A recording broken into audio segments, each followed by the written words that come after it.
Brenda freezes mid-step in the hallway of the sprawling penthouse in Atherton, California, her cleaning cart wheels suddenly feeling too loud against the marble floors. For the third time this week, she has caught Young Min, the Korean powerhouse who owns half the legitimate shipping container empire on the West Coast, staring at her through the reflection of his office's glass wall. But this time is different. This time, when their eyes meet in the mirrored surface, his entire face floods with color, a deep crimson that starts at his neck and creeps up to his ears. The man who negotiates billion-dollar port contracts without flinching just knocked over his coffee mug while trying to pretend he was looking at something else. Brenda watches, fascinated and confused, as Young Min, dressed in a crisp navy suit, scrambles with expensive napkins to clean up the mess, refusing to make eye contact again. The dark liquid spreads across his pristine white desk, soaking into what looks like important documents, but he seems more concerned with not looking in her direction than saving whatever paperwork he just ruined. She should keep moving. She has 4 more rooms to clean before her shift ends, and Mrs. Choi, the head of household staff, does not appreciate dawdling.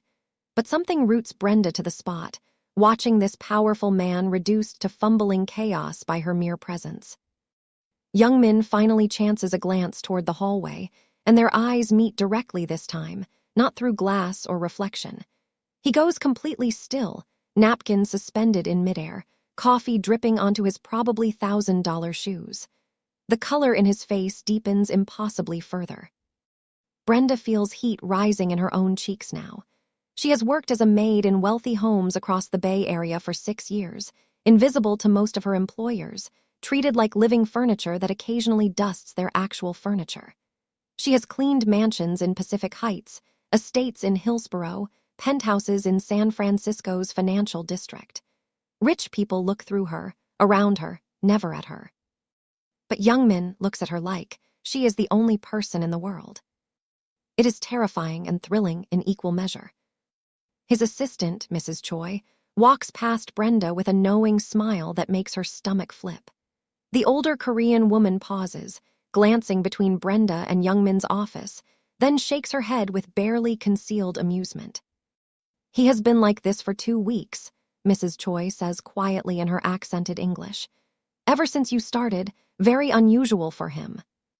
Brenda does not know what to say to that, so she just nods and pushes her cart forward, acutely aware of Young Min's eyes still on her back.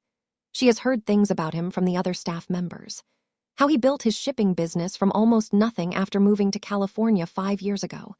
How he is fair but exacting with his employees. How he works 16-hour days and rarely socializes outside of necessary business functions. How he is unfailingly polite to everyone, but keeps a distance that feels almost protective, like he is afraid of letting anyone too close. Brenda turns the corner into the library, her favorite room in the massive penthouse. Floor-to-ceiling windows overlook the manicured grounds, and on clear days, you can see all the way to the San Francisco Bay. She starts dusting the shelves, losing herself in the familiar rhythm of work. She does not hear Young Min approach until he speaks. "I apologize." Brenda spins around, nearly dropping her dust cloth. Young Min stands in the doorway, looking anywhere but directly at her. His hands are shoved in his pockets, and he has changed his coffee-stained shirt for a fresh white one. The tips of his ears are still red. "For making you uncomfortable," he continues, his accent thickening slightly with what sounds like nervousness. "I do not mean to stare. It is rude. I will stop." He sounds so genuinely distressed that Brenda finds herself smiling despite her own embarrassment. "It's okay. I mean, it's a little weird, but you're not being creepy about it or anything." Young Min finally meets her eyes, and something in his expression makes her breath catch. Vulnerability, raw and unguarded in a way that does not match his reputation or his surroundings. "You are the first person in very long time who does not look at me and see something they want," he says quietly. "Everyone wants business deal or connection or favor, but you just see me. I think that is why I cannot help looking." Brenda has no idea how to respond to that kind of honesty. In her experience, wealthy men do not expose themselves like this, Do not hand over their vulnerabilities to the help like gifts. I should let you work, Young-min says when she does not respond. He backs toward the door, then pauses. What is your name? Your real name, not just what Mrs. Choi calls you. Brenda, she says. Brenda Morrison. Brenda, he says it carefully, like he is tasting the syllables. I am Young-min, though I think you know this already. Everyone knows who you are, Mr. Kang. Just Young-min, please. Mr. Kang is my father, and I work very hard to be nothing like him. There is a story there, Brenda can tell, layers of complication she does not understand yet. Before she can respond, Young-min gives a small bow and disappears back down the hallway. Brenda stands alone in the library, heart racing for reasons she cannot quite name. She has been invisible for so long that being truly seen feels like standing in direct sunlight after years in shadow. It is uncomfortable and wonderful and absolutely terrifying.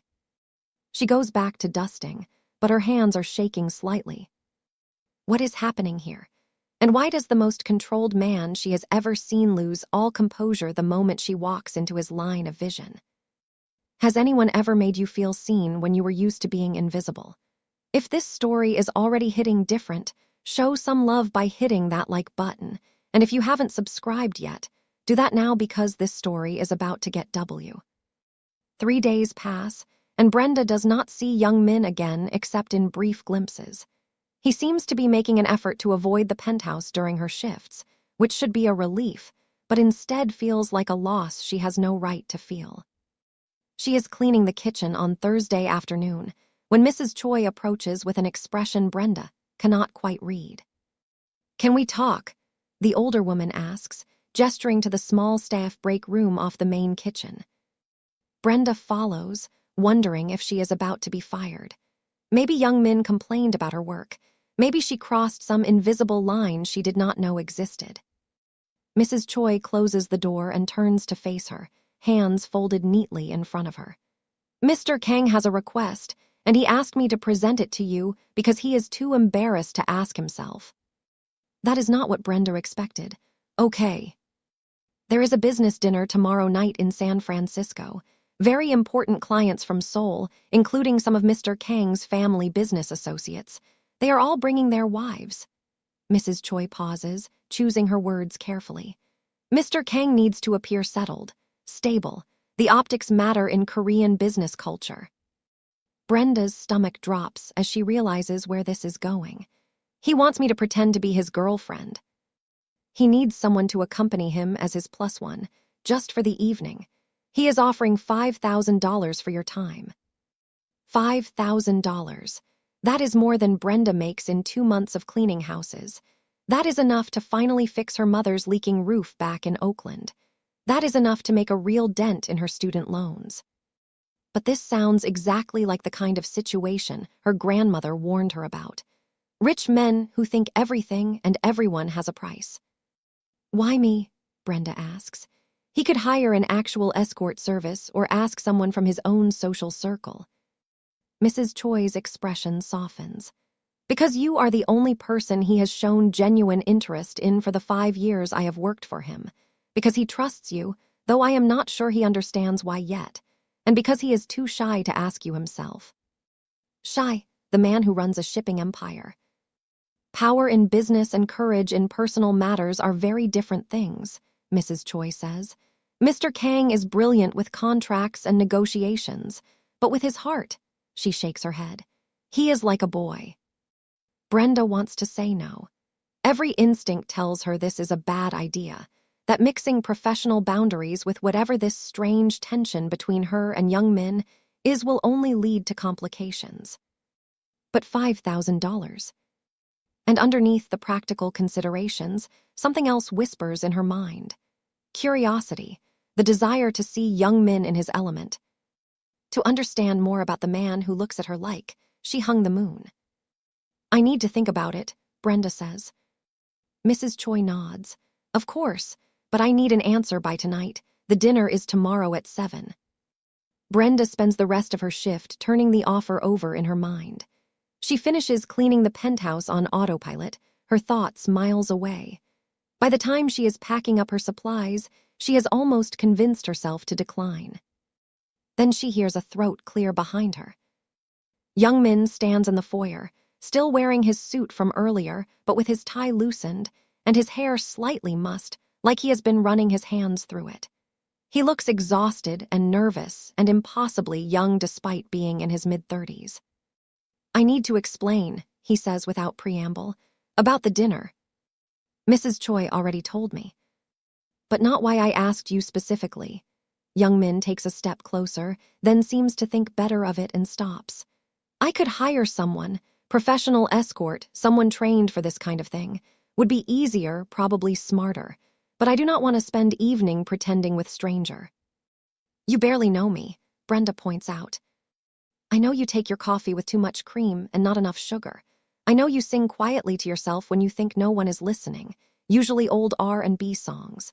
I know you stay late every Tuesday to help Mrs. Choi with the heavy cleaning even though it is not your job, and you never ask for extra pay." Young Min's ears are turning red again. "I know you are kind and honest, and you do not treat me like I am made of money or danger. So no, maybe I do not know big things yet, but I know enough to know I would rather spend difficult evening with you than easy one with stranger." Brenda's heart hammers against her ribs.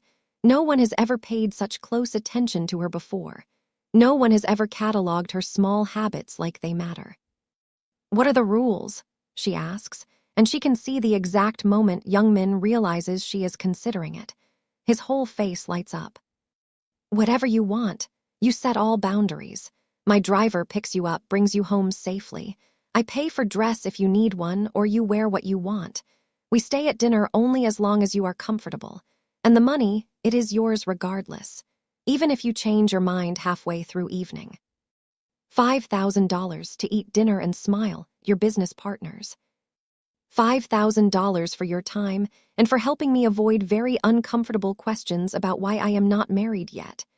Young Min allows himself a small smile. "My family is very traditional, very persistent about such things." Brenda thinks about her mother's roof, about the medical bills from her father's final hospital stay that still haunt her credit report, about how $5,000 could mean breathing room, even if just for a little while. She thinks about Young Min's smile and the way he blushes when she catches him starring. "Okay," she says, "I'll do it, but I have conditions." "Anything." "You pick me up yourself, not a driver. I want to know I can trust who I'm getting in a car with." Young Min nods immediately. "Of course. And if at any point I feel uncomfortable or unsafe, we leave. No questions, no guilt trips." "Absolutely. And you have to stop apologizing for looking at me. It's getting old." That surprises a genuine laugh out of him. "Deal, though I make no promises about the blushing. That seems to be involuntary." Brenda finds herself smiling back. "What time tomorrow?" 6:30. Dinner is at 7:30, but I thought we could talk first. Go over what to expect, make sure you feel prepared. Text Mrs. Choi my address. And Young Min." She waits until he meets her eyes. "This is just business, right? Just helping you out for one night."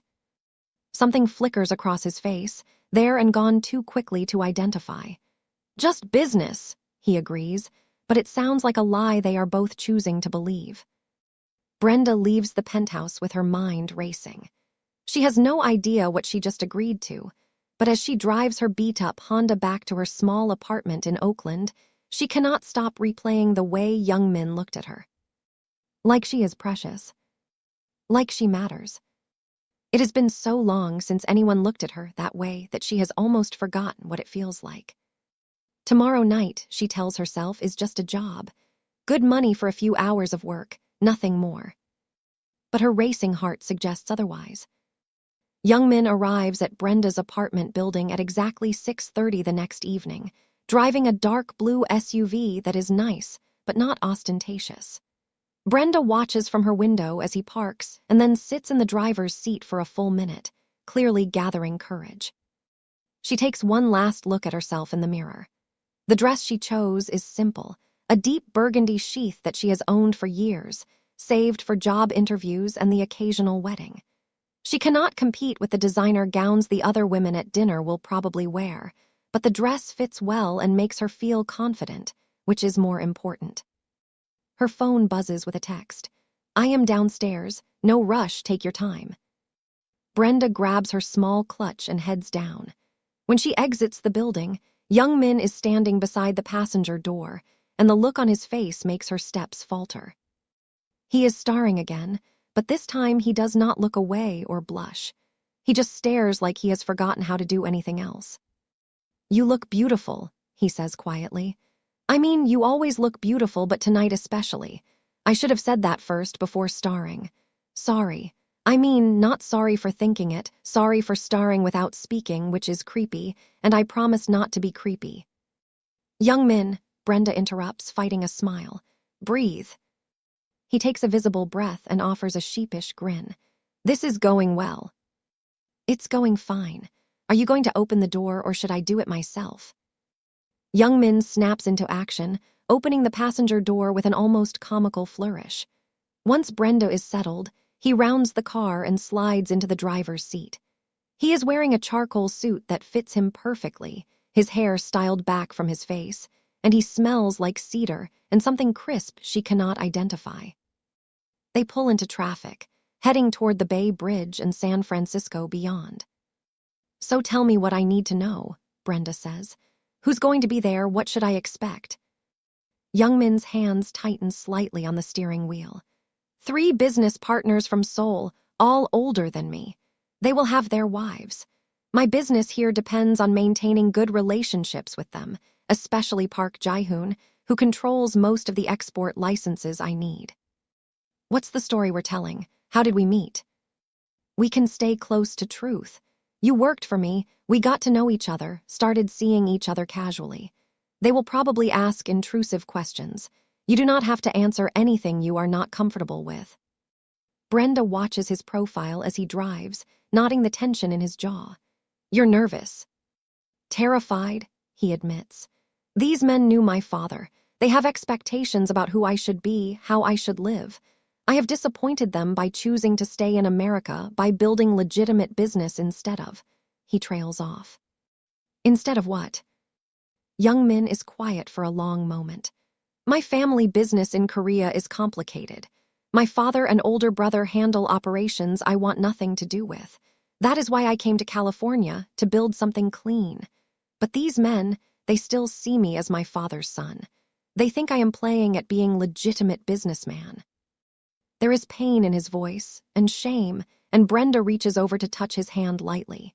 He startles at the contact, then turns his hand palm up, letting her fingers rest against his. "You're not your father," she says. "Anyone who actually knows you can see that." "You barely know me," Young Min points out, but he is smiling slightly. "I know enough." They drive the rest of the way in comfortable silence, hands still loosely connected. Brenda knows she should pull away, maintain professional distance, but his hand is warm and solid, and she does not want to let go yet. The restaurant is in Presidio Heights, an area of San Francisco where old money lives in Victorian mansions and new tech wealth tries to buy its way in. The building is understated from the outside, which Brenda has learned means it is extremely expensive. Young Min hands his keys to the valet and comes around to offer Brenda his arm. "Ready." "As I'll ever be." Inside, the restaurant is all dark wood and soft lighting, the kind of place where conversations are murmured and bills are never shown. A host leads them to a private room in the back, where 3 older Korean men and their wives are already seated around a large table. The conversations stop when Brenda and Young Min enter. Brenda can feel the weight of their stares, the calculation in their eyes as they take in her brown skin, her modest dress, her clear status as someone who does not belong in their world. Young Min's hand finds the small of her back, steady and reassuring. He greets the men in Korean, bowing respectfully, then switches to English for Brenda's benefit. "Everyone, this is Brenda Morrison. Brenda, these are my business partners and their wives." The introductions are polite but cool. Brenda shakes hands and smiles and tries not to feel like a bug under a microscope. They take their seats, Young Min pulling out Brenda's chair before sitting beside her. Dinner starts with small talk, business updates, discussions of shipping routes and port regulations that mostly go over Brenda's head. Young Min stays close, his hand occasionally finding hers under the table, squeezing gently when the conversation turns tense. Then Park Jae-hoon, the oldest and clearly most senior of the partners, addresses Brenda directly. "So, Miss Morrison, what do you do?" It is a loaded question. She can tell from the way the table goes quiet, waiting. "I'm working on my teaching certification," Brenda says, which is true, even if she is only taking one online class at a time because it is all she can afford. Elementary education. "And you met young Min how?" Young Min starts to answer, but Brenda touches his arm. "I was working in his home. We got to know each other over time." She sees no point in hiding it. These people have probably already done background checks on her anyway. Park Jae-hoon exchanges glances with the other men, and one of them says something in Korean that makes the others chuckle. It is not a kind sound. Young Min goes very still beside her. "English, please," he says quietly, but there is steel underneath the politeness. Out of respect for Brenda. Park Jae-hoon waves a dismissive hand. "I simply said it is interesting that you bring your maid as a date. Very progressive of you." The condescension drips from every word. Brenda feels her face heat, but before she can respond, Young Min stands. "If you cannot show basic respect to my guest, then this dinner is over." His voice is cold, cutting, nothing like the gentle man she has come to know. "Brenda is here because I value her company and her character, which is more than I can say for men who think their money gives them the right to be cruel." Park Jae-hoon's expression darkens. "Sit down. Young Min, you are being dramatic." "No, I am being clear." Young Min switches to Korean, and though Brenda cannot understand the words, she understands the tone. Absolute. Final. The other men's faces go pale as Young Min speaks, his words precise and cutting. When he finishes, Park Jae-hoon looks like he has been slapped.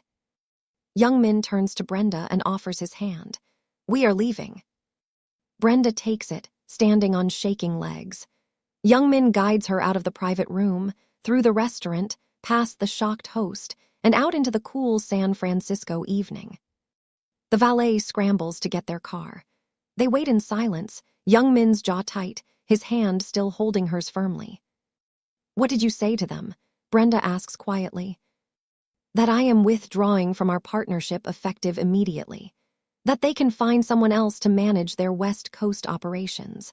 And that Park Jae-hoon just lost access to the Port of Oakland contracts I spent 2 years securing." Brenda's eyes widen. "Young Min, that's your business. You can't just—" "I can and I did." He turns to her, and his eyes are blazing. "I will not allow anyone to disrespect you. Not for business, not for money, not for anything. Those contracts are worth millions, but they are not worth your dignity." The valet pulls up with their SUV. Young Min opens Brenda's door, waits for her to get in, then rounds to the driver's side. He does not start the engine right away, just sits there gripping the steering wheel. "I am sorry," he says finally. "I should have known they would be like that. I should have protected you better." "You protected me fine, more than fine." Brenda reaches over and gently pries one of his hands off the steering wheel, lacing their fingers together.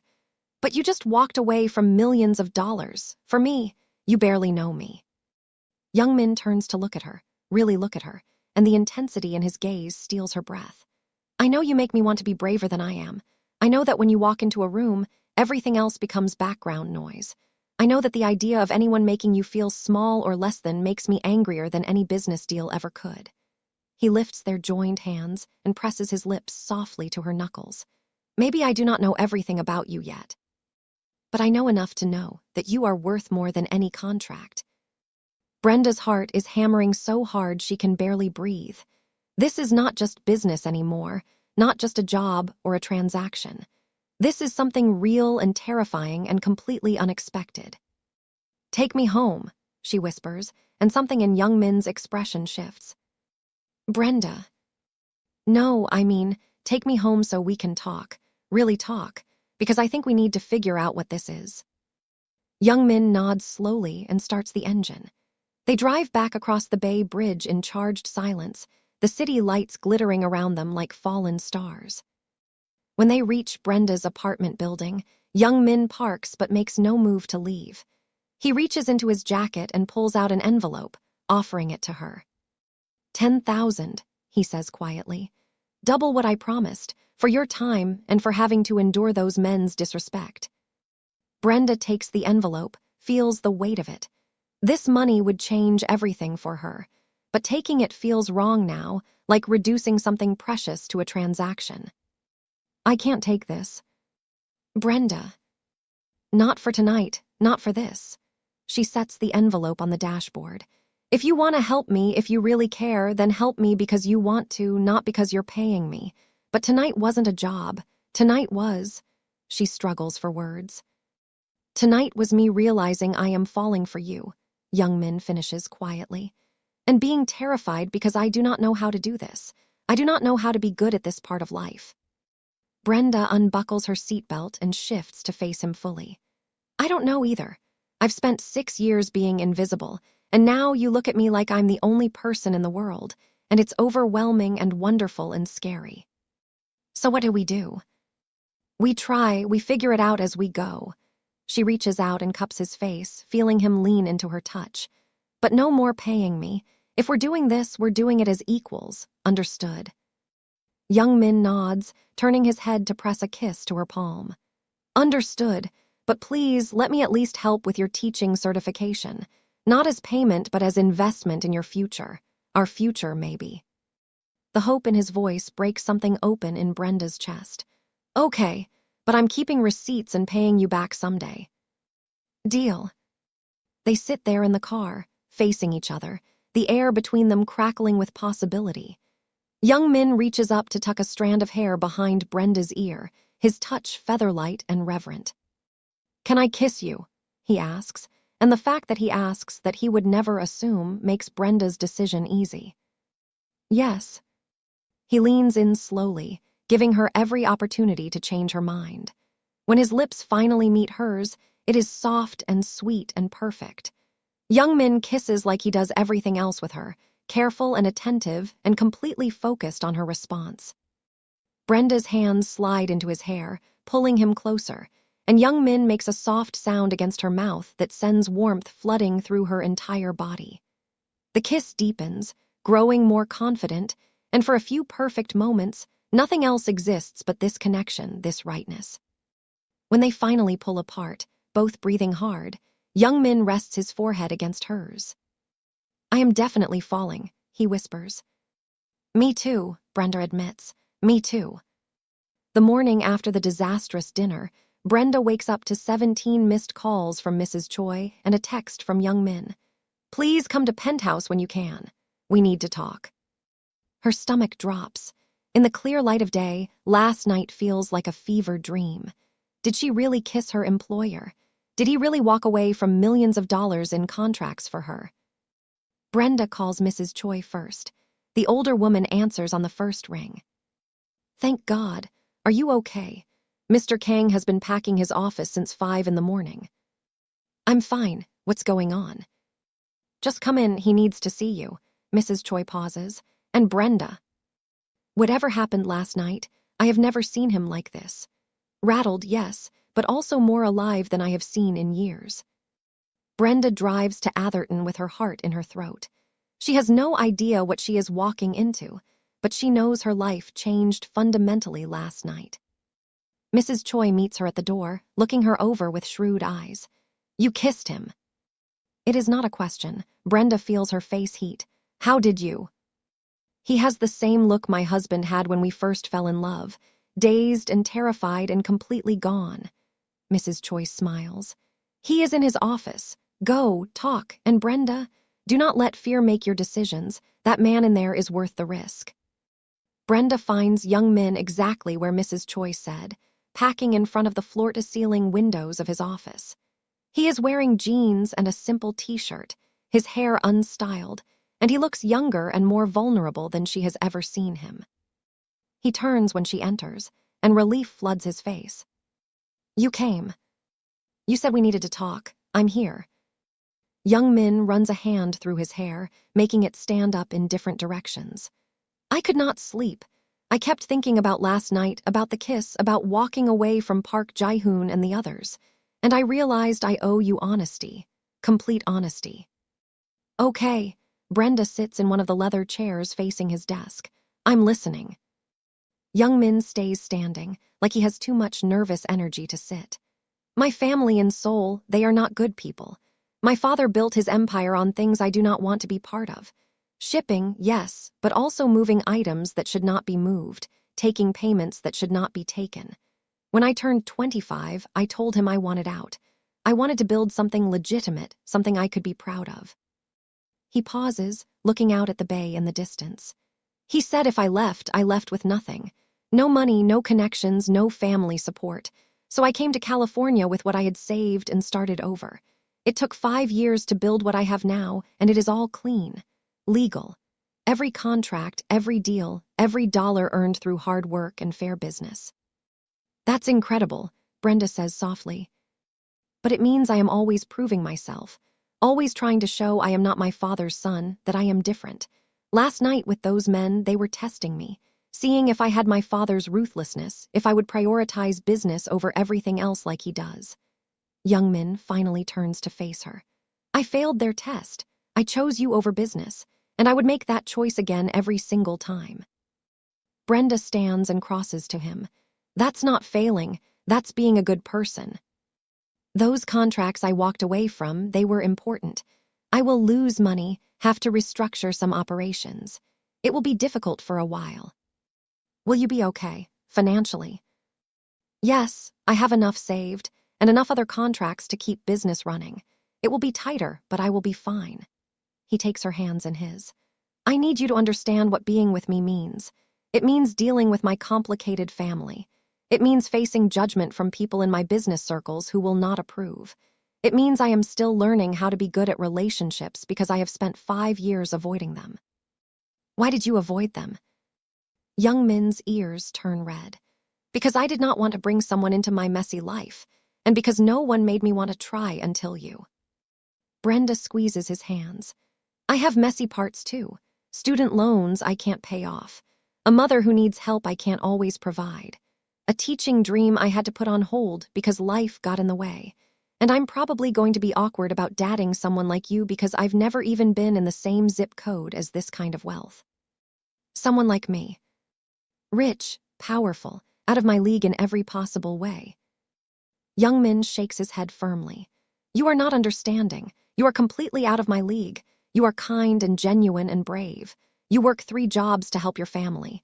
You sing when you think no one is listening. You make me feel like I am enough just as I am, not because of what I can provide or what name I carry. He lifts one of her hands to his lips. So please, do not think you are less than me in any way. Brenda feels tears prick her eyes. We're really doing this, dating, even though I was your employee. You were never just an employee. And yes, if you are willing to try, I want to do this properly. Dinner dates, getting to know each other, moving at whatever pace feels right for you. I want everything with you, but I want to earn it. Okay, Brenda says, smiling through the emotion clogging her throat. Let's try. Young Min's answering smile is brilliant. Can I take you to dinner tonight? Somewhere small and quiet where we can just talk. I'd like that. He pulls her into a hug, and Brenda relaxes into his warmth. She can feel his heart hammering against her cheek, as nervous and excited as her own. Over the next few weeks, they fall into a rhythm. Young Min takes Brenda to small Korean restaurants in San Jose, where he teaches her about the food he grew up with. She takes him to her favorite soul food place in Oakland, laughing at his attempt to handle her grandmother's famous hot sauce.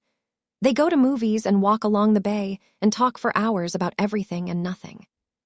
Brenda stops working as Young Min's maid, a mutual decision that feels necessary to keep their relationship on equal footing. Instead, Young Min insists on funding her teaching certification program, and after initial resistance, Brenda accepts. Not as payment, but as an investment from someone who believes in her dreams. Young Min's penthouse becomes a second home. Mrs. Choi clearly approves of their relationship, often leaving the house for errands that give them privacy. Youngmin cooks for Brenda, Korean dishes his grandmother taught him, and she teaches him how to make her mother's famous peach cobbler. They learn each other slowly, carefully. Brenda discovers that Youngmin talks in his sleep, muttering in Korean about shipping manifests and contract negotiations. Youngmin learns that Brenda needs coffee before conversation in the mornings and that she stress bakes when her teaching assignments get overwhelming. The physical side of their relationship develops naturally. Kisses that start sweet and turn heated. Youngmin's hands learning the curve of her waist, her back, her shoulders. Brenda's fingers tracing the strong line of his jaw, threading through his hair. They take it slow, both aware that rushing would change something precious. But challenges emerge. When they attend a shipping industry event in Palo Alto, Brenda faces cold stares and barely concealed hostility from some of Youngmin's business associates. Comments about her background, her race, her luck at landing such a wealthy boyfriend cut deep. Youngmin handles each slight with ice-cold professionalism, making it clear that disrespecting Brenda means losing his business. But Brenda can see the toll it takes on him, the way he shoulders the responsibility of protecting her while maintaining his professional reputation. Her own family has mixed reactions when she finally introduces Youngmin. Her mother, Carol, is cautiously welcoming, but worried about the vast difference in their backgrounds. Her younger brother, Devin, is openly suspicious of Youngmin's intentions. "Men like that don't date women like us without an agenda," Devin says bluntly over dinner at Carol's small house in Oakland. Youngmin, to his credit, does not get defensive. "You are right to be protective of your sister. If I were you, I would not trust me either. All I can tell you is that Brenda makes me want to be better than I am, and I will spend as long as it takes proving I am worthy of her." The sincerity in his voice seems to soften Devin slightly, though the suspicion does not entirely fade. 3 months into their relationship, Brenda is studying for her certification exam at Youngmin's penthouse when she finds him in his office, staring at his computer screen with an expression she has never seen before. Defeated. Lost. "What's wrong?" she asks from the doorway. Youngmin looks up, and she can see the exhaustion etched into every line of his face. "My brother is coming from Seoul, Sung-ho. He arrives tomorrow." The way he says the name carries weight, history, pain. "Is that bad?" "Sung-ho is everything I am not.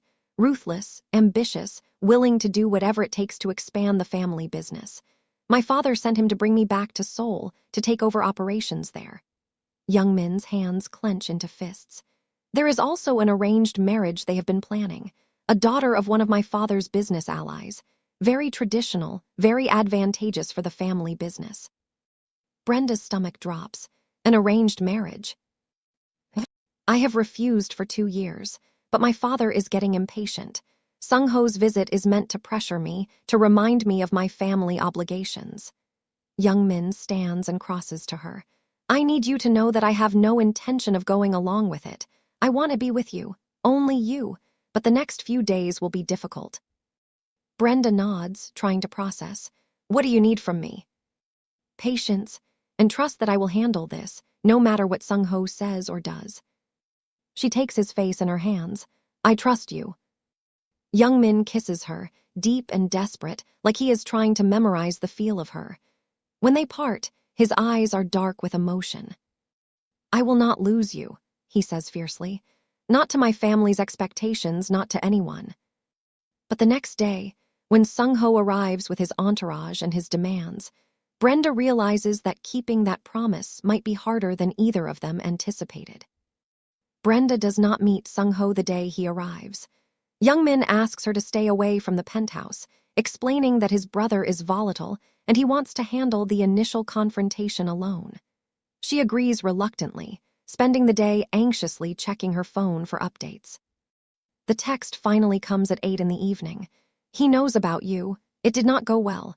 Can I come to your place?" 20 minutes later, Youngmin arrives at her apartment looking like he has aged 10 years. There is a bruise forming on his left cheekbone, and his knuckles are scraped raw. "What happened?" Brenda pulls him inside, guiding him to her small couch. Sung-ho has strong opinions about me dating outside our culture. He expressed them physically. I expressed my disagreement the same way. Young-min winces as Brenda touches the bruise gently. You should see him. This isn't funny. I know, I am sorry. He catches her hand, pressing it to his uninjured cheek. Sung-ho is staying at the penthouse for the next week. He has meetings scheduled with my business partners, my investors, everyone important to my operations here. He is trying to undermine me, to show my father that I have gone soft, that I am not fit to run any part of the family business. What does he want? For me to come back to Seoul, marry the woman they chose, take my place in the family operations, and to end things with you immediately. Brenda pulls her hand back, standing and packing to her small kitchen. Maybe you should consider it. What? Youngmin stands, genuine shock on his face. Not the marriage or Seoul, but taking a step back from us. Just until your brother leaves, until things calm down. I don't want to be the reason you lose everything you've built. Brenda, no. Listen to me. Your brother is here to make your life hell, and I'm giving him ammunition just by existing. If we took a break, just temporarily, it would take away his biggest weapon against you. Youngmin crosses the small space between them in 2 strides, taking her shoulders gently. Do you hear what you are suggesting? That I should choose my business, my family's approval over you. That is exactly what my father would do. That is what Sung-ho expects me to do. And that is precisely why I will not do it. But, no, I have spent 5 years building a life that is mine, making choices I can be proud of. The most important choice I have made in all that time is you. I will not abandon that because my brother shows up with threats and expectations. His hands slide from her shoulders to cup her face. I need you to trust me. Can you do that? Brenda searches his eyes and sees absolute certainty there. Okay, I trust you. The next few days are tense. Brenda does not go to the penthouse, but Youngmin comes to her apartment every night, often late, always exhausted. Sung-ho is systematically meeting with every business contact Youngmin has, sowing seeds of doubt about his leadership and commitment.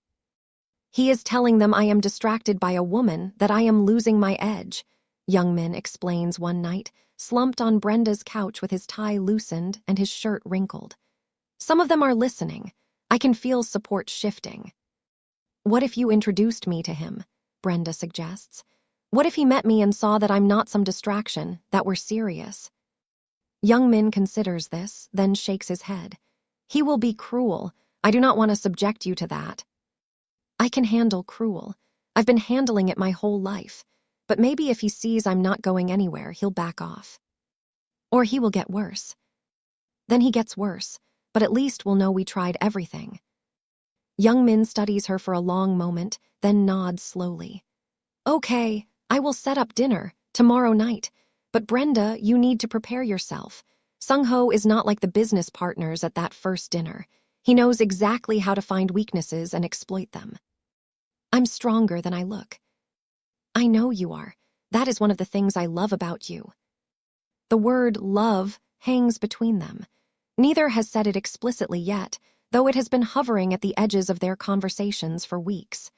Youngmin's eyes widen slightly, like he did not mean to let it slip. Brenda smiles and kisses him softly. I love you too, even though you're a mess and your family is complicated and this might all blow up in our faces. Youngmin's answering smile is brilliant despite his exhaustion. We are quite a pair. The best pair. The next night, Brenda dresses carefully for dinner at the penthouse. She chooses a simple black dress, elegant but not trying too hard. When she arrives, Mrs. Choi greets her at the door with a worried expression. Mr. Sung-ho is in rare form tonight. Be careful. I will be. Youngmin meets her in the foyer, looking devastating in a dark suit. He takes both her hands and kisses each one. Last chance to back out. Not happening. He leads her to the dining room, where a man who looks like a harder, colder version of Youngmin sits at the head of the table. Sung-ho is older, his features sharper, his eyes calculating as they track Brenda's entrance. He does not stand, does not greet her, just watches like a predator assessing prey. "So you are the maid my little brother is ruining his life for," Sung-ho says in perfect English, his accent barely noticeable. "And you're the brother who thinks violence and intimidation are appropriate business tactics," Brenda replies evenly, nodding Young Min's bruised cheek. "We all have our flaws." Something flickers in Sung-ho's eyes. Surprise, maybe, or respect. "You have spine, that is good, you will need it." Dinner is served, and the meal begins. Sung-ho spends the first course making small talk that feels like reconnaissance, asking Brenda about her background, her education, her family.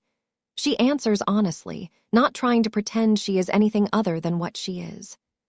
Then Sung-ho shifts tactics. "Tell me, Brenda, what is your plan here? How long do you think this fantasy lasts?" "It's not a fantasy. We're in a relationship like millions of other people." "But you are not like millions of other people. You are a poor American woman dating a man from a very specific world. A world with rules and expectations you cannot possibly understand." Sung-ho leans forward. "My brother thinks he can play at being normal, at having normal life with normal girlfriend. But his responsibilities will catch up to him eventually. And when they do, where does that leave you?" "With someone I love who loves me back. That's enough." Is it? Is it enough when he has to return to Seoul for months at a time to handle family business? Is it enough when he has to attend events where you will never fit in? Is it enough when everyone in his world looks at you and sees only what you are not? Each question lands like a punch. Brenda feels Young Min tense beside her, but she puts a hand on his arm, stopping him from intervening. "You're right that I don't fit in his world," Brenda says calmly. "But he doesn't fit in mine either.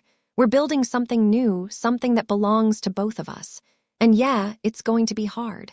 People are going to judge us. But we're doing it anyway because what we have is worth fighting for." Sung-ho sits back, reassessing. "You actually believe that?" "I do." "Then you are naive. Love does not conquer all, especially not when there are billions of dollars and family legacy at stake." He turns to Young Min. "She is brave, I will give her that. But bravery does not change reality. Father expects you in Seoul next month for the engagement ceremony. If you do not come, he will cut you off completely. No more family money, no more business connections, no more safety net."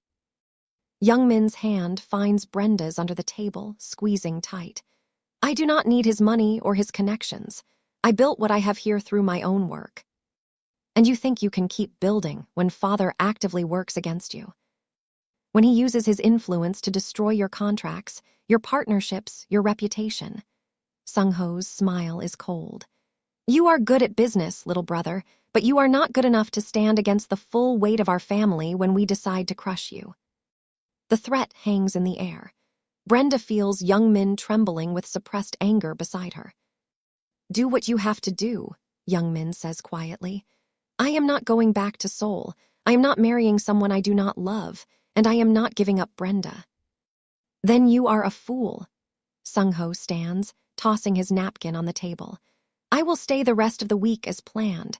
I will complete my meetings with your business partners, and I will return to Seoul to inform Father that his younger son has chosen a woman over his family legacy." He looks at Brenda. "I hope you are worth what he is about to lose." Sung-ho leaves the dining room. Brenda and Young Min sit in silence for a long moment. "That went well," Brenda finally says, and Young Min lets out a startled laugh that sounds close to tears. "He is going to make my life hell." "Then we'll handle hell together." Brenda turns to face him fully. "But Young Min, you need to be sure, really sure, because I can't be the reason you lose your family." "You are not the reason. Their expectations and their inability to accept my choices are the reason." He pulls her close, resting his forehead against hers. "I choose you. Every time I choose you." Brenda kisses him, pouring all her fear and love and determination into it.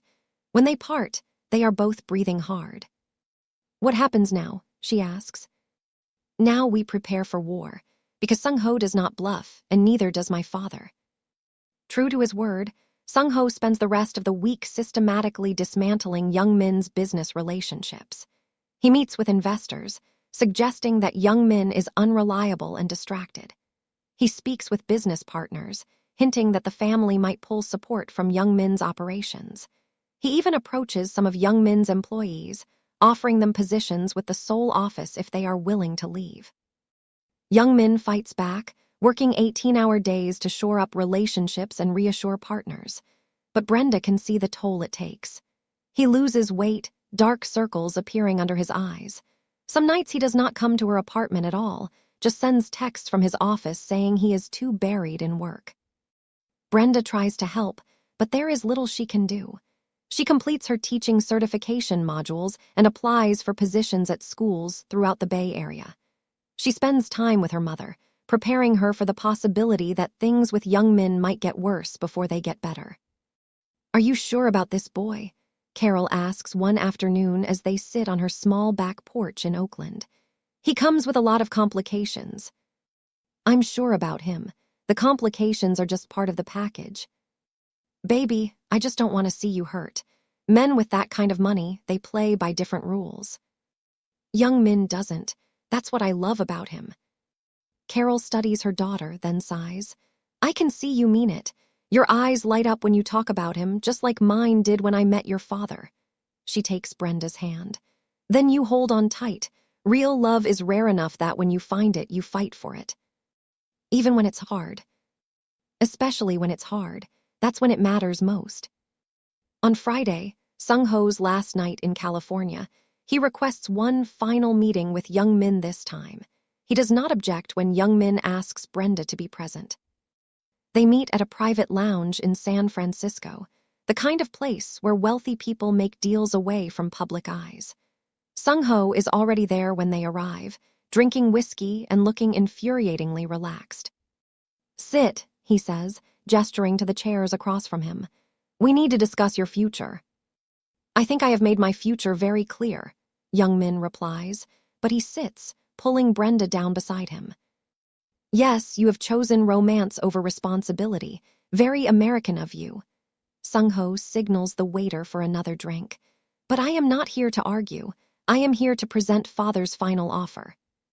"I am listening." "You can keep your American business. Keep your penthouse, your employees, your shipping contracts. Father will not interfere, will not use his influence against you." Sung-ho pauses. "But you must come to Seoul 3 months out of every year to fulfill family obligations. You must attend the engagement ceremony next month, though you can decline the marriage afterward if you insist on being foolish. And you must end your relationship with Brenda Morrison." The words land like stones in still water. Brenda feels Young Min go rigid beside her. "No," he says simply. "You did not let me finish. If you refuse these terms, Father will destroy everything you have built here. Your contracts will mysteriously fall through. Your investors will suddenly find better opportunities. Your employees will receive offers they cannot refuse. Within 6 months, you will have nothing." Sung-ho leans forward. "Father is giving you a choice. Keep your business or keep your girlfriend, but you cannot have both." "That is not a choice. That is extortion." "Call it what you like. Those are the terms." Sung-ho's eyes flick to Brenda. "Unless she wants to make this easy and leave on her own." "Don't look at her, look at me." Young Min's voice is steel. "Brenda is not going anywhere, and neither am I. Tell Father he can do his worst. I will survive it." "Will you?" Sung-ho pulls out his phone and swipes through several screens, then turns it to face them. "I had my team analyze your finances. You have maybe 8 months of operating capital if Father cuts off all your contracts simultaneously. After that, you will have to start liquidating assets, selling property, laying off employees who depend on you." He swipes again. "Mrs. Choi has worked for our family for 20 years. Do you fire her when you can no longer afford to pay her? What about your warehouse staff in Oakland, the ones with families to support?" Young Min's jaw clenches. Brenda can see him doing the calculations, weighing the costs. "This is not just about you anymore," Sung-ho continues. "It is about everyone who depends on you. Can you really be selfish enough to destroy their livelihoods for a relationship?" "Stop," Brenda says quietly. Both brothers look at her. "Stop trying to manipulate him with guilt. If you're going to threaten people, at least be honest about what you're doing." "I am being honest. These are the consequences of his choices." "No, these are the consequences of your father's choices. Your family's choices. You're the ones deciding to destroy his business to hurt innocent people. Don't try to put that on Young Min. Sung-ho regards her with something that might be respect. You are right, of course, but it does not change the outcome. He finishes his drink and stands. You have until I land in Seoul tomorrow to make your decision. After that, the offer expires and father begins dismantling your American operations. He leaves without another word. Brenda and Young Min sit in silence, the weight of the ultimatum crushing down on them. What are you going to do? Brenda finally asks. Young Min does not answer immediately. He signals the waiter for a drink, downs it in one swallow, then turns to face her. I need you to understand something. Whatever I choose, it is my choice. Not yours, not my family's, mine. Young Min, let me finish. If I choose to meet some of father's demands to protect my employees and business, it will not be because I do not love you. It will be because I have responsibilities to people who depend on me. But I will never, never end things with you. That is non-negotiable. Brenda feels tears prick her eyes.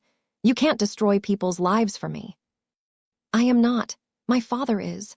But I can minimize the damage he does. Young Min takes her hands. What if I agree to attend the Seoul ceremony and to spend some time there each year? That keeps father happy enough that he leaves my business alone. But I make it clear I am not accepting the arranged marriage and that you are a permanent part of my life. Your family will hate that. My family already hates most of my choices. One more will not make much difference.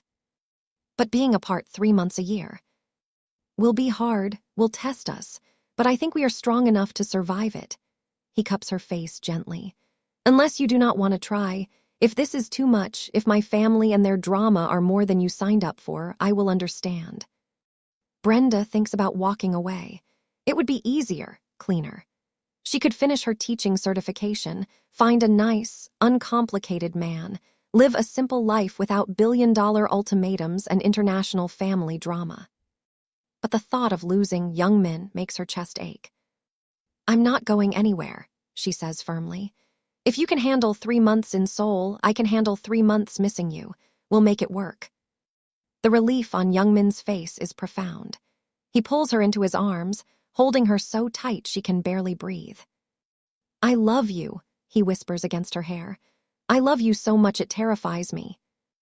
I love you too, even though you come with the most complicated family in the world. They stay like that for a long time, holding each other in the empty lounge, preparing for a battle neither wanted, but both are determined to win. When they finally leave, Young Min makes 2 phone calls. The first is to Sung-ho, agreeing to attend the Seoul ceremony and to spend time there each year as required. The second is to his father, making it crystal clear that these concessions do not include ending his relationship with Brenda Morrison. His father's response, according to Young Min, is a string of Korean curses followed by grudging acceptance. It is not a victory, but it is a start. The next week passes in a blur of preparation. Young Min has to fly to Seoul in 10 days for the engagement ceremony, though he has made it clear to everyone that he is only attending, not participating. Brenda throws herself into her teaching applications, landing an interview at an elementary school in Menlo Park. Mrs. Choi, who has been a quiet but constant support, sits Brenda down one afternoon with tea and advice. The Kang family is not known for accepting defeat gracefully, she says. They will push and test and look for any weakness. You must be very sure of yourself and of Young Min. I am sure. Good, because what Young Min did, standing up to his father like that, is unprecedented. No one in the family has ever successfully defied the old man before. Mrs. Choi smiles slightly. You must be very special for him to take such a risk. I think he's the special one. You are both special in your own ways, and you are good for each other. I have never seen him so happy as he has been these past months. The days before Young Min's departure to Seoul are bittersweet. They spend every possible moment together, talking late into the night, making love slowly and tenderly, memorizing each other in case the separation is harder than they anticipate.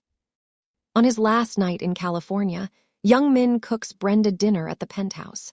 He has sent Mrs. Choi and the rest of the staff home, wanting complete privacy.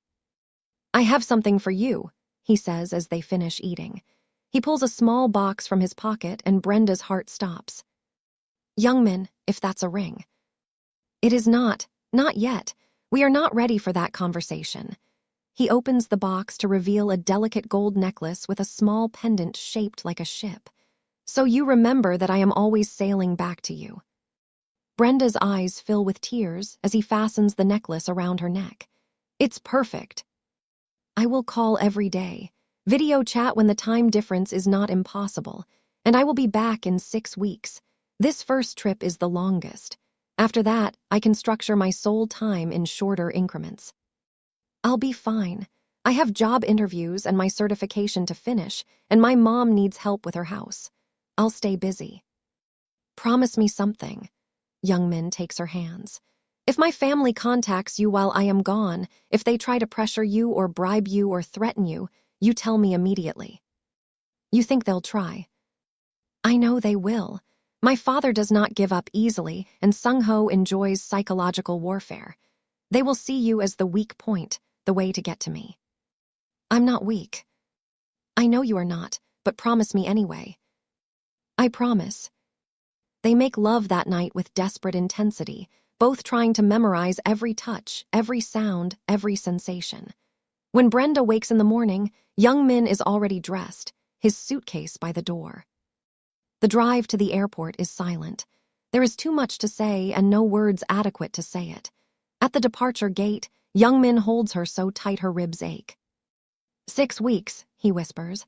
"I will be home in 6 weeks. I'll be here." He kisses her one last time, then forces himself to let go. Brenda watches him walk through security, turning back to wave until he disappears from view. She drives home crying, already missing him so much it feels physical. True to his word, Youngmin calls that night from Seoul. Then the next night and the next. They video chat when they can, the time difference making it difficult but not impossible.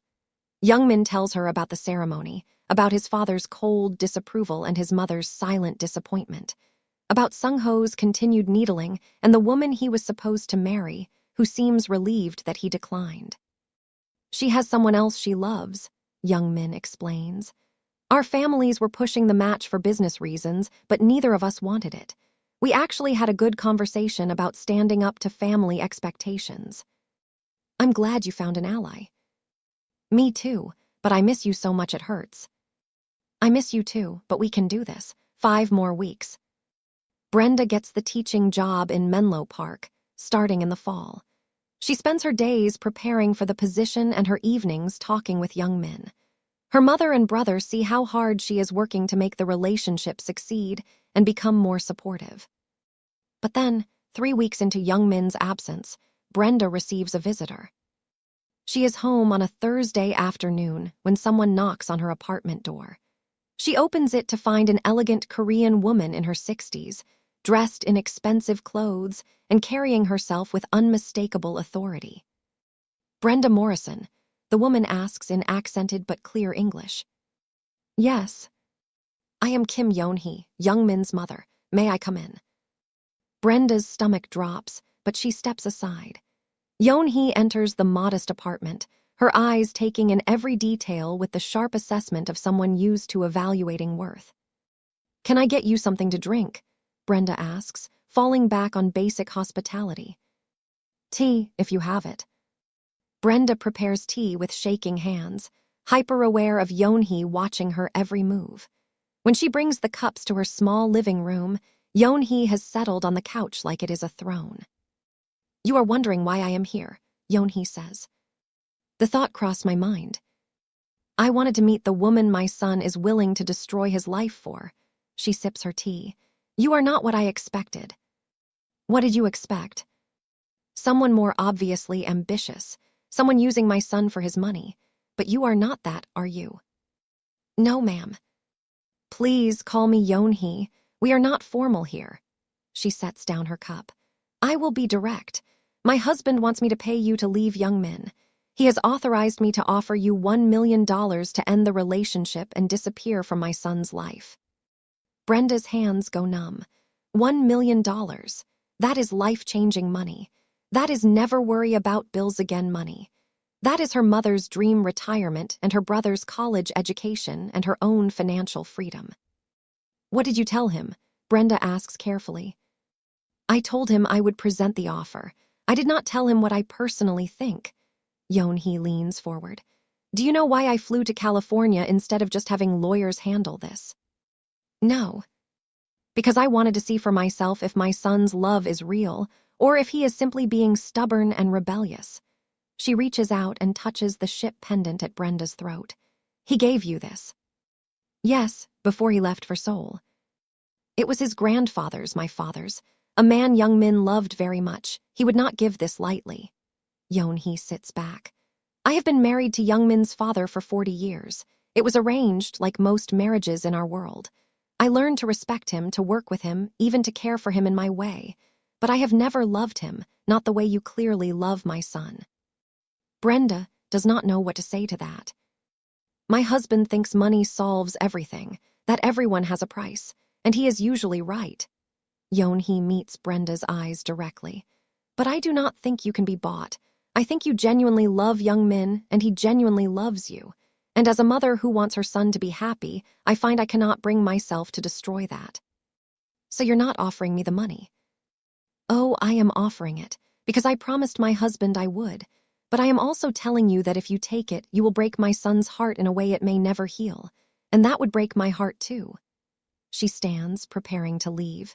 Think about it. The offer is real, and it will remain open for 1 week. After that, my husband will try other tactics, ones I may not be able to protect you from. At the door, Yoon-hee pauses. For what it is worth, I see why he loves you. You have strength that does not need to announce itself. That is rare and valuable. She bows slightly. Whatever you decide, I hope you will be kind to him. He has had so little kindness in his life. Then she is gone, leaving Brenda staring at the closed door, her world tilted on its axis. $1 million. Her phone rings. It is Young Min's nightly call. Brenda stares at it for a long moment, then answers. Hey, she says, trying to sound normal. Hey yourself, how was your day? Brenda looks around her tiny apartment, thinks about her mother's leaking roof and her student loans, and all the things that money could fix. Then she thinks about Young Min's smile, the way he blushes when he looks at her, the feeling of being truly seen for the first time in her life. It was interesting, she says. I have a story to tell you. And she tells him everything. Young Min's rage is cold and absolute. Brenda can hear it in the carefully controlled tone of his voice as she finishes explaining his mother's visit. I am sorry, he says when she is done. I told you they would come after you, but I did not think my own mother would deliver the bribe personally. She wasn't cruel about it. Actually, I think she was trying to be kind in her way. That does not make it acceptable. Young Min pauses.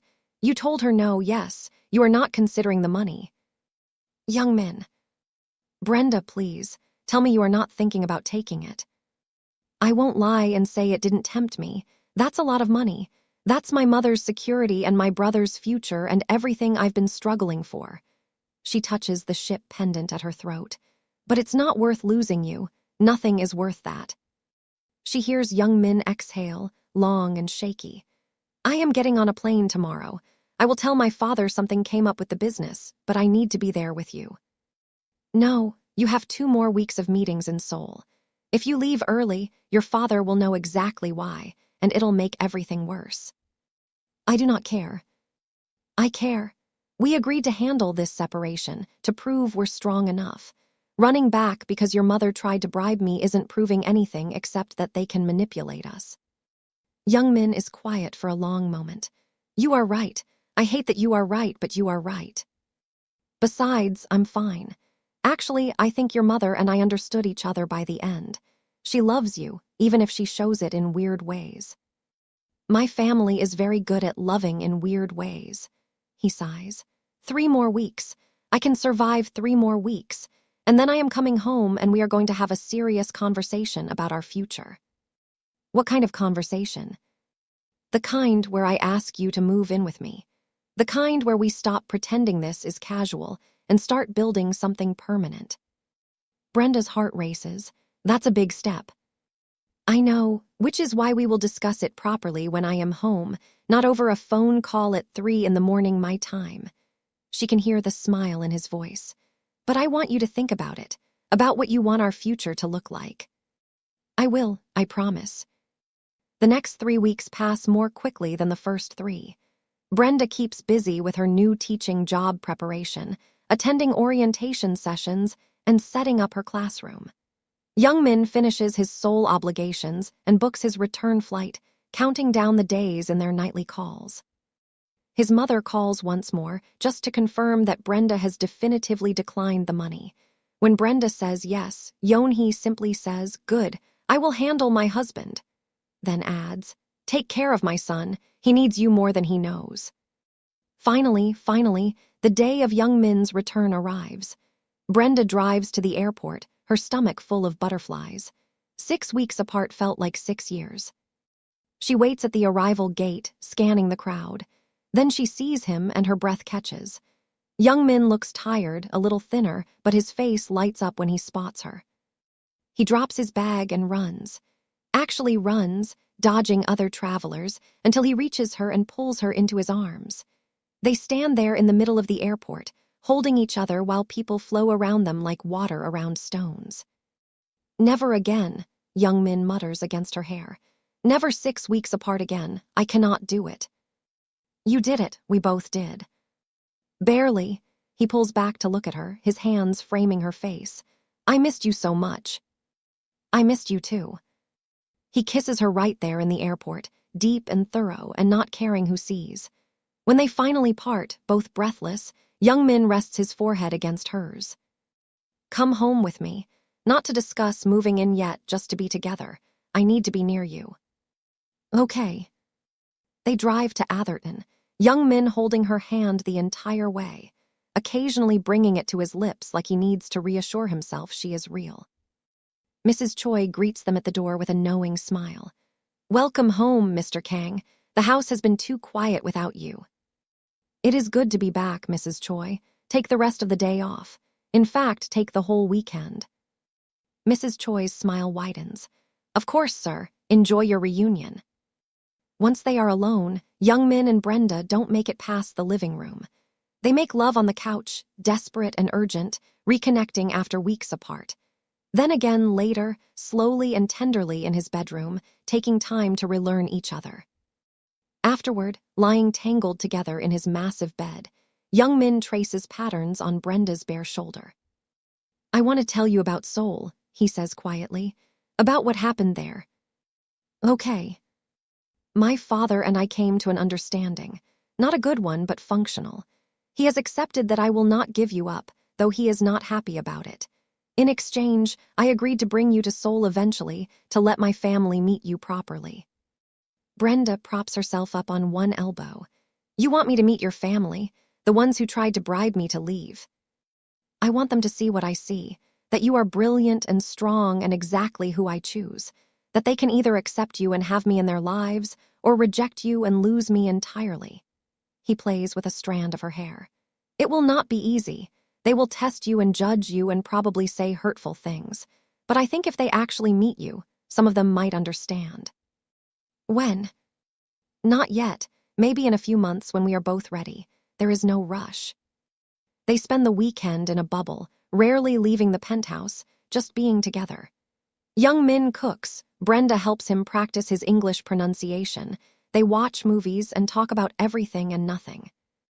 On Sunday evening, as they sit on the balcony watching the sunset, Young Min brings up the moving-in conversation again. "I meant what I said at the airport. I want you here with me permanently. Not as my employee, not as a guest. As my partner, sharing this space and this life." "That's a big change." "I know, which is why I want you to think about it, really think about it. What would you need to feel comfortable? Your own space in the house. Changes to how things are set up. I want this to be your home too, not just mine." Brenda considers. "I'd want to keep some independence. Maybe keep my apartment for a while, or at least have a space here that's just mine." "The library. You love the library. We could convert it into your private office and reading room. Somewhere you can go when you need quiet or space from me. You'd give up the library. I would give up anything to make you happy. He takes her hand. So what do you think? Can you see yourself living here, building a life with me? Brenda looks out over the grounds, the bay visible in the distance. She thinks about her tiny apartment in Oakland, about the life she has been living versus the life she could have. But more than that, she thinks about Young Min, about how he makes her feel seen and valued and loved, about building something real together, something that belongs to both of them. Yes, she says, I can see it, let's do it. Young Min's smile could light up the entire Bay Area. He pulls her into his lap and kisses her until they are both breathless and laughing. Over the next month, they make it official. Brenda keeps her Oakland apartment but moves most of her things to the penthouse. True to his word, Young Min converts the library into her private space, complete with a desk for her teaching work and a reading nook by the windows. Brenda starts her teaching job at the Menlo Park Elementary School and discovers she loves it even more than she expected. Young Min restructures his work schedule to be home for dinner most nights, making an effort to separate work and personal time. They develop rhythms and routines. Morning coffee together before Brenda heads to school, Young Min picking her up some afternoons. Earning delighted giggles from her students who think her boyfriend is a prince.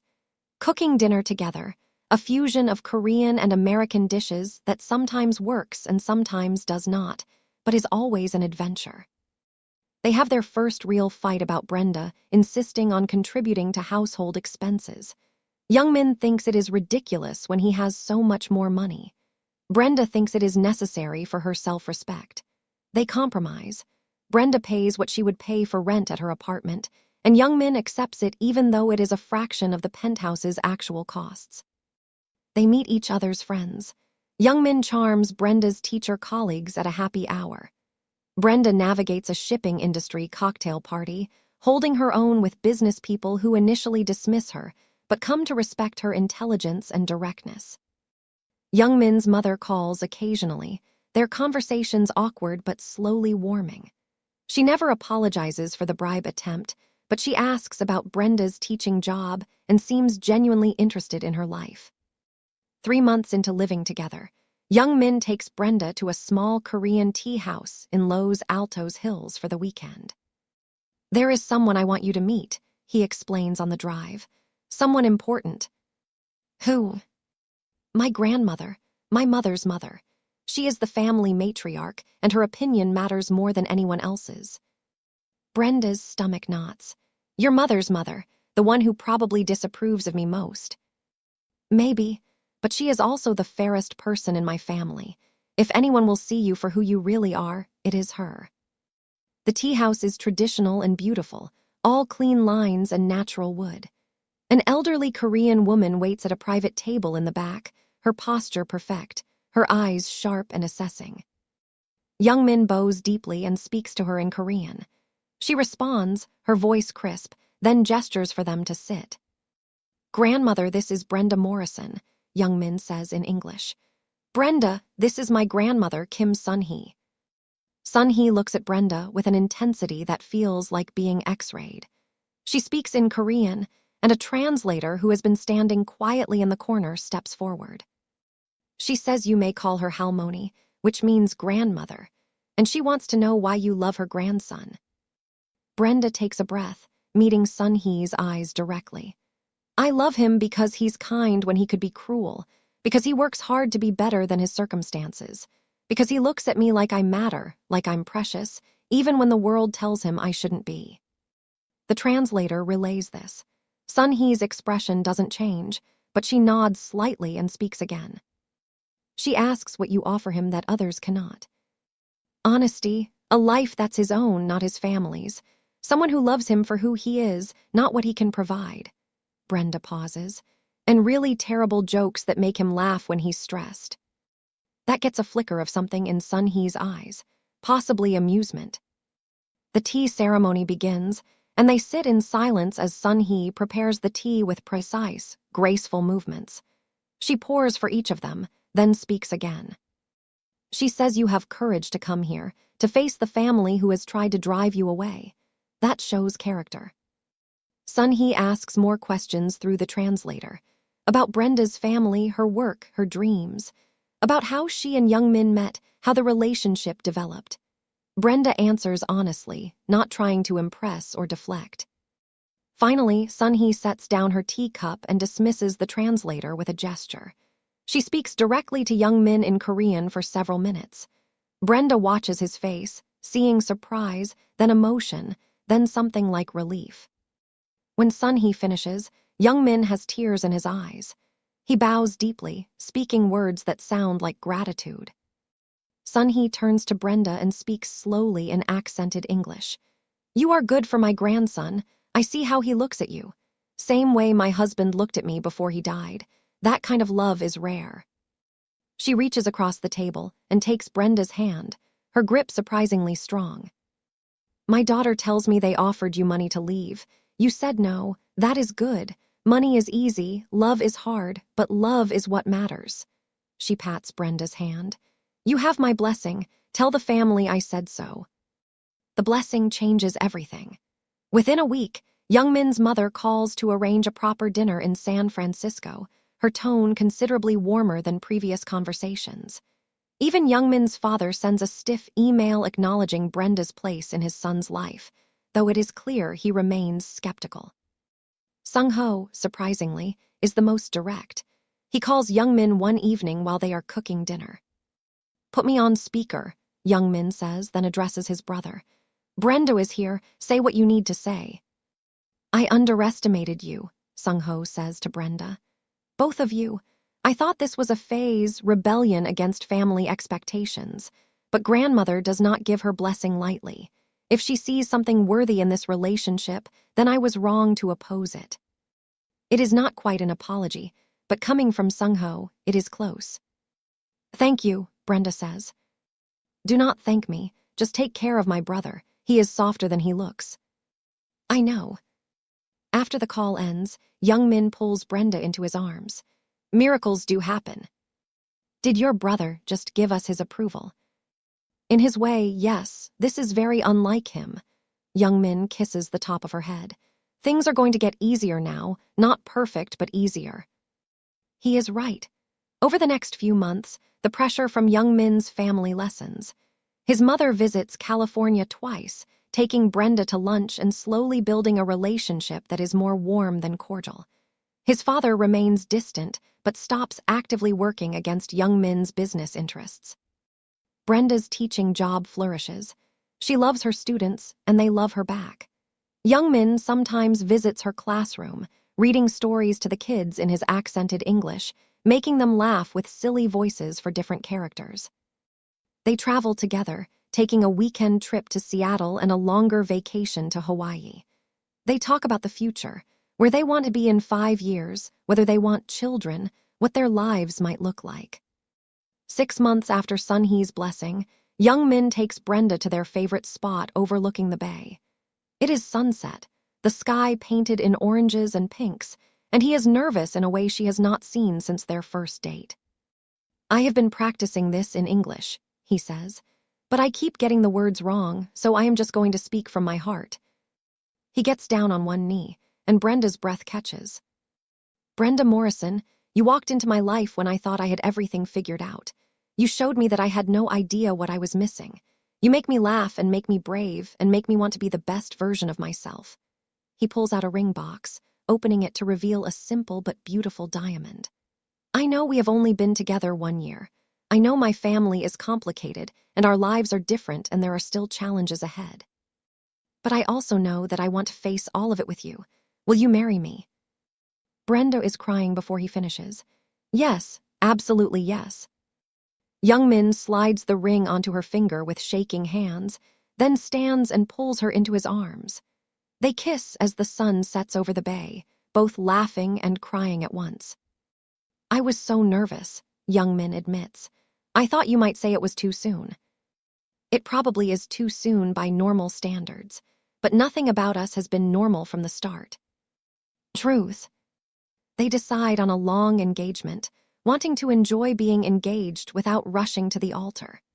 Young Min wants to give Brenda time to be absolutely sure, and Brenda wants to finish her first full year of teaching before adding wedding planning to her plate.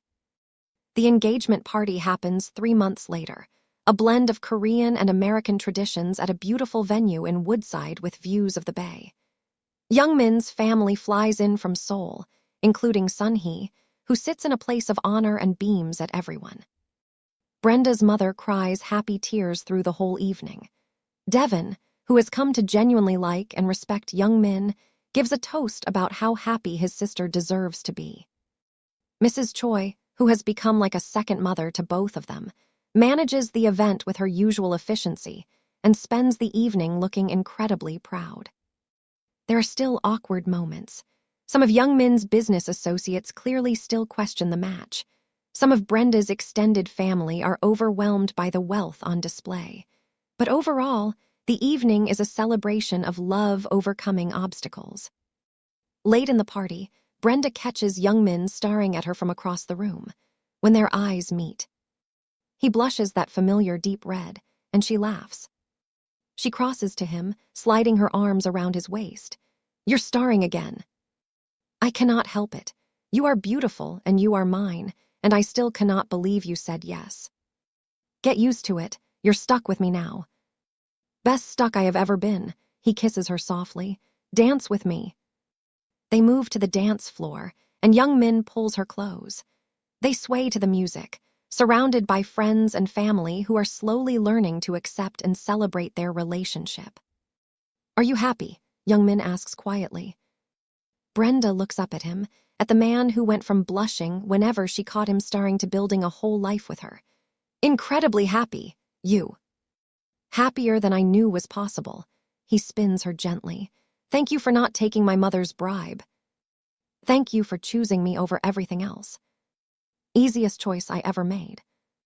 As they dance, Brenda thinks about the past year, about starting as invisible help in a wealthy man's home, about catching him starring and watching him blush, about late-night conversations and brave choices and love that refuse to be convenient or easy.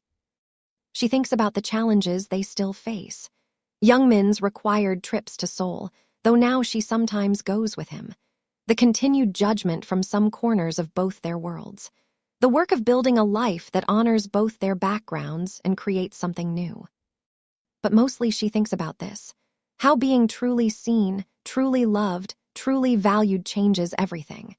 How the most powerful force in the world is not money or family legacy or social expectation, but the courage to choose love over fear. "What are you thinking about?" Young Min asks, sensing her reflective mood. "How glad I am that you kept starring." Young Min laughs, his face turning that beautiful shade of red she has come to adore. "I could never look away. From the first moment I saw you, you were all I could see." "Good, don't stop." "Never." They dance on into the evening, surrounded by love and possibility.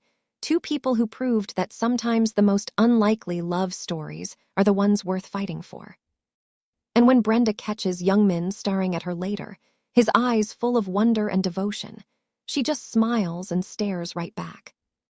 Because this is what love looks like: imperfect and complicated and absolutely worth every challenge. This is what choosing each other looks like: brave and messy and beautiful. This is what home feels like: not a place, but a person who sees you completely and loves you anyway. Young Min and Brenda build their future one day at a time, one brave choice at a time, one loving glance at a time. And if he still blushes when she catches him starring, well, that is just part of their story. The best part. The part that makes everything else worth it.